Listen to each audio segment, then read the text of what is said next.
Izin bertanya, Ustadz, saya Zara dari Houston. Pertanyaannya begini, Ustadz. Eh, saya pernah membaca bahwa trading itu dan juga melihat kajian tentang trading, bahwa trading itu halal jika perusahaan itu dalam bidang yang halal. Kemudian Ini trading saham ya. sistemnya pun, ya saham. Kemudian sistemnya juga halal. Lalu saya ingin mencoba mengambil jalan yang diberikan oleh AAO EV dan Dewan Syariah Bank Al-Raji. Di situ dijelaskan bahwa besarnya pinjaman dalam bentuk riba di perusahaan itu tidak lebih dari 30% dari modal keseluruhan perusahaan. Kemudian besar yang uang disimpan pada bank ribawinya itu juga tidak lebih dari 30% modal keseluruhan perusahaan. Dan pemasukan dari keuntungan transaksi riba itu tidak lebih dari 5%. Tapi ketika saya masuk dalam memilih pendapat dari AAOV itu, saya merasa ada sedikit keraguan. Apakah dibenarkan kalau ketika setelah selesai dalam tiap akhir bulan pembukuan itu, saya keluarkan 5% dari riba tersebut, apakah itu sudah menjadikan pemasukan kita itu halal, Ustadz? Anda Atau beli bagaimana saham, nasihatnya? Anda beli saham untuk dividen atau untuk short selling? Membeli saham untuk short selling. Short selling. Baik, cukup. Yang saya pahami bahwa para ulama membagi berkaitan dengan investasi saham itu jadi dua ya. Dan itu tergantung dari bagaimana cara orang itu bermain. Pertama untuk short selling. Short selling di sini unsur gorornya masih sangat dominan. Karena dia kan sebenarnya mengumpulkan indeks harga saham yang terlibat. Dan itu dijadikan sebagai acuan dalam menentukan alur bisnis. Dan kita tahu yang namanya indeks saham itu pergerakannya sangat fluktuatif. Sehingga kadang dipengaruhi oleh berita, dipengaruhi oleh suasana, keamanan, dan seterusnya, akhirnya bisa menimbulkan naik turunnya sebuah indeks saham. Bahkan para pemain saham kadang menyewa wartawan atau apa, kamu buat berita seperti ini untuk mengesankan bahwasanya perusahaan ini lagi bagus. Padahal sebelumnya dia sudah kulaan saham. Misalnya dia beli saham Astra, sehingga posisi dia dominan di saham itu. Lalu dibuatlah kesan saham Astra naik karena ada prestasi bagus, hanya dengan berita. Banyak orang yang kemudian berebut untuk mendapatkan saham itu. Nah, saat sudah naik, dilepas dengan harga yang tinggi. Dalam waktu sekejap, ketika berita itu tenggelam, mulailah turun. Kondisi yang tadi diberitakan sudah tidak lagi disebut oleh masyarakat, jadilah turun.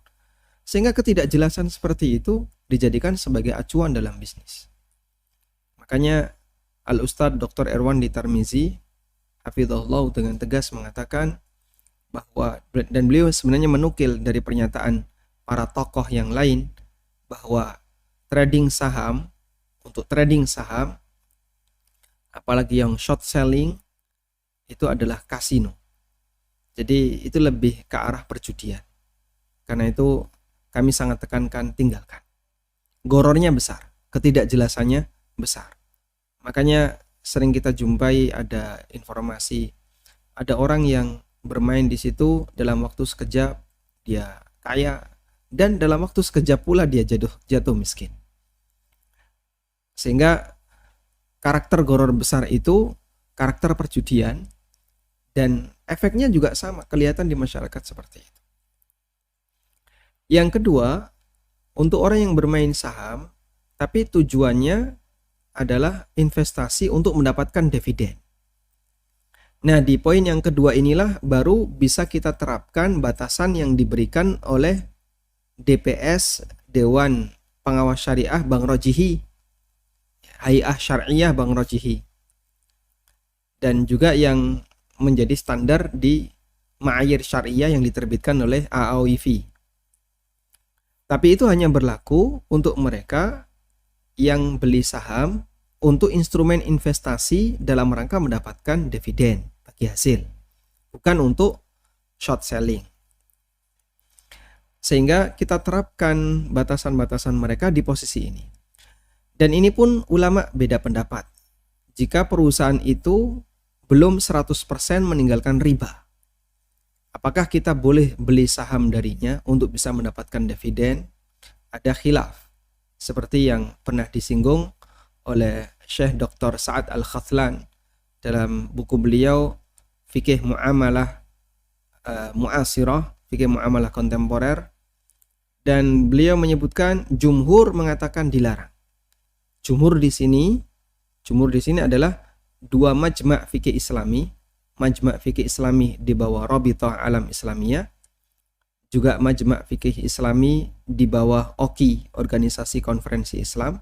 Kedua-duanya menetapkan, membuat qoror, keputusan bahwa trading saham atau beli saham untuk instrumen investasi dalam rangka mendapatkan dividen, jika perusahaannya belum 100% bebas dari transaksi riba, hukumnya dilarang.